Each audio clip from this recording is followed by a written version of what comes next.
ശരിക്കും പറഞ്ഞാൽ ഇപ്പം ഒരു എ ഗ്രേഡ് വെപ്പ് പണിയാനുള്ള ഒരു അവസരം കിട്ടുക എന്ന് പറയുന്നത് തീർച്ചയായും. പിന്നെ അത് വലിയ ഭാഗ്യമല്ലേ.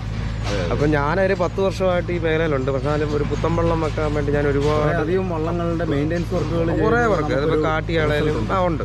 കാട്ടിയാണ് ഞാൻ ആദ്യം ചെയ്യുന്നത്.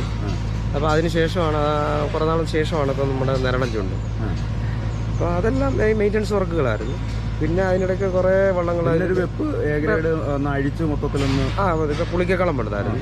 പുളിക്കക്കളം അതിന് ചെറിയ വർക്കായിരുന്നു. അതുകൂടാതെ ഏറ്റവും കൂടുതൽ പഴശ്ശിരാജയൊക്കെ ഉണ്ട്.